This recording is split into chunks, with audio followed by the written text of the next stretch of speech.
Hello everybody and welcome to JTV. Today I'm thrilled to be joined by Rabbi Shaul Rosenblatt, who is a real pioneer when it comes to Jewish education, Jewish communal life. He is the founder and director of the Rabbinical Training Academy here in the UK. He's also the author of a number of books, including Why Bad Things Don't Happen to Good People and Mean What You Pray. And there are a couple of different topics that I wanted to speak to you about, Rabbi. First of all, thank you so much for making the time to be with us here. They include talking about how you sort of deal with and talk to the rabbis that you're training to become communal rabbis in engaging with groups that might feel somewhat marginalized within the Jewish community. I want to talk about prayer and how we can make that a more elevating and engaging experience. Talk about some of the issues that are involved in Jewish outreach and things that perhaps educators and Jewish speakers ought to consider. And also, as your book discusses, the issue of bad things, as you in your words, you say don't happen to good people. The issue of suffering and how we can experience that. And of course, I'm sure your experience of losing your wife had a tremendous impact on the thoughts that you share. So let's start off by talking about marginalized groups. So you train people to become communal figures. That's what your academy does. I have a good friend of mine that's actually currently on your program, and it seems to be really fantastic because for many reasons, but one of them being the broadness and the worldliness with which you try to make your students become. And one of those things is talking to marginalized groups, and so having them speak to people who are part of Jewish communities that may have intermarried, they may have divorced, and that may have affected their place in the community. They may be LGBT. Do you want to talk to us a bit about that and some of your thoughts on that and the points you try to get across as an Orthodox rabbi? Sure.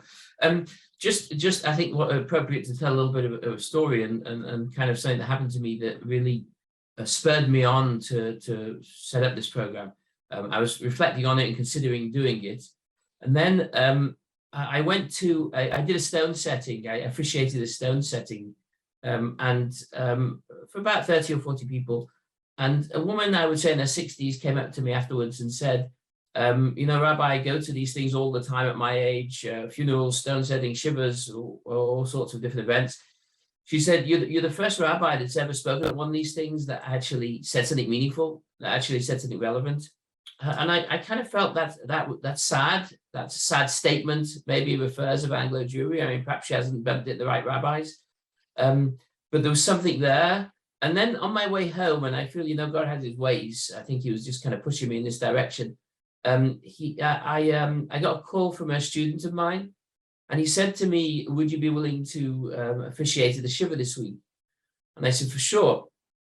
And he said, well, you should know that the man who passed away was gay. So I said, well, fine, it's a good thing to know, but what's the relevance? And he said, but you should also know that sadly he committed suicide. And I said, well, that's terrible, and I'm sorry to hear, that's tragic, but all the more so I'd want to do the Shiva. And he said, well, one last point, you should know that the family cremated him, they didn't bury him. And I said, well, again, of course, I'm happy to do the Shiva. What's any of that got to do with it? And he said, well, the only reason I tell you these things is because a number of rabbis have been approached and didn't want to do it and weren't willing to officiate under such circumstances. And that really touched me and kind of spoke to me and sort of made me feel like, no, this is something I got to do. I think that our rabbis in Anglo Jewry and indeed around the world need to be more human, need to be more sensitive, need to be more aware of that the humanity of others and the challenges that we all face in our lives, and that we're all in the same boat. There isn't kind of an us and them. We're all human beings doing our best in the world, innocently trying to do the best we can. And I think that, I wanted to develop rabbis who have a stronger and deeper feeling of that. And so that's what I do. So, for example, as you mentioned, what we'll do is we'll get together with a group of people who have married out of the faith and just talk to them, just hear what they've got to say. I have a series of questions that I would ask, such as, do you feel welcome in the community? Why do you not feel welcome? How was your experience with shuls? Is your spouse made to feel welcome in the community? I just want these rabbis to kind of hear other human beings, just hear where they're coming from, see them as real people, not see them as sort of put them in boxes, because nobody's in a box. And the same would be true for LGBT.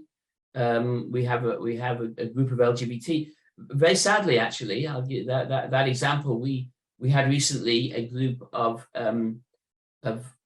4 or 5 gay men and 1 gay woman come and meet with the rabbis, and it was the same type of thing, just a roundtable discussion, just to hear where they're coming from. Have you felt welcome in the Jewish community? Have you not? What an important question that I ask is, what could rabbis do to welcome you more, to make you feel more comfortable, to make you want to embrace and engage in Judaism more than you might right now? And the sad thing was that we had 4 men there who were all gay men who grew up in the Orthodox community, who would see themselves as Haredi Jews. And every single one of them, without exception, said they had all either considered suicide or attempted suicide. And again, that says a lot to me about how unwelcoming our community can be, how ununderstanding of the humanity in others our community and our leaders can be. And I think it's on the shoulders of our leaders to take responsibility to change that. And I feel like if we can train our leaders better, hopefully we can change attitudes, sort of top down. So what are some of the big take-home messages that you hear from groups that feel marginalized, and what are the messages that you try to give out to not just rabbinic students, but any member of the Jewish community that needs to, could do with being more conscious of some of these things and think about some of the things they could do to make marginalized groups feel more welcome? Yeah, absolutely. Well, as you say, it's any member of the Jewish community, and one of the things that kind of this rabbinic training academy has been a stepping stone for me towards has been, I've recently started a podcast. It's called Better Call Shaul. And what I've done is I pretty much, any issue that comes up in my rabbinical training academy, I will kind of do it as a podcast to sort of share with the world as a whole, because I feel anybody can benefit from kind of engaging on this level. But I find that it's different for different people. You can't sort of paint it with broad brushstrokes as how does an intermarried person feel in the Jewish community versus how does a gay person feel in the Jewish community. But there are common themes, and I do think, and on the whole, they feel marginalized, they feel unwelcome, they feel judged, and they feel discouraged from coming and engaging in the Jewish community. It's interesting. One of the take-homes for me was not with this group, but with a previous group of rabbis. We had a group of intermarried couples, and I learn myself as well. I'm learning on the job as I go along. I find this to be an incredibly informative and growth-oriented program for me, even running it. One of the intermarried ladies said that why would somebody think that the choice of my marriage partner has anything to do with my commitment or lack thereof to Judaism. And that really kind of, struck me in the nose that I was like, wow, that's such an interesting thing, because I'd always felt, and I would always been brought up to look at it, that if somebody marries out, they're turning their back on the Jewish community. They're not interested. They don't want to know. They're walking away. And it was really interesting for me to hear, and from my rabbis as well, that's just not necessarily true. It's really not. Somebody falls in love.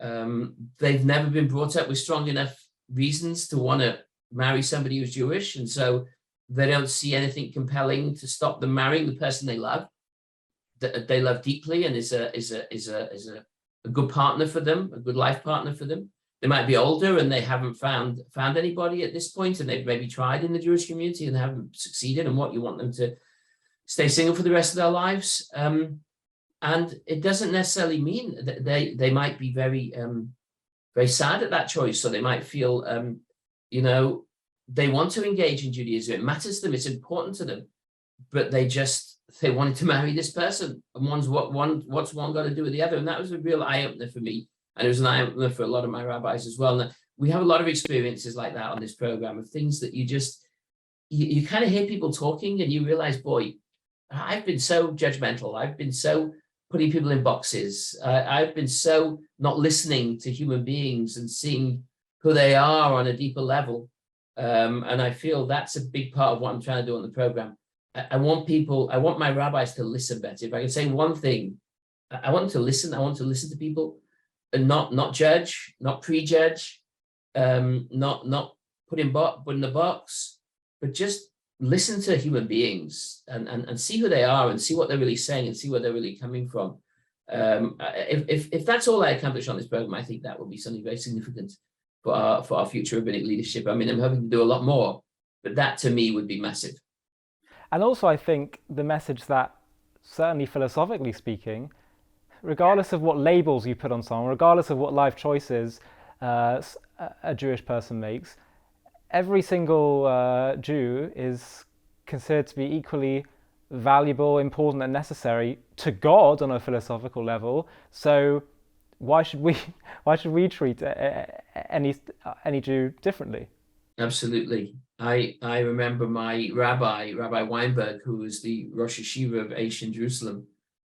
He always used to say, they had a few catchphrases, but one of them he talked about was, he used to say that if the greatest rabbi in the world, whoever it might be at the time, an old man, a holy old man with a white beard, who spent his life studying Torah and teaching Torah and doing acts of kindness and charity, and if somebody puts a gun to his head and says to him, kill this person or I'll kill you, and that person who he is being asked to kill is a drunken, good-for-nothing, wife-beating, thieving scoundrel, who does nothing with their life and only does harm and bad, halacha says, Jewish law says that you can't kill him. He has to die.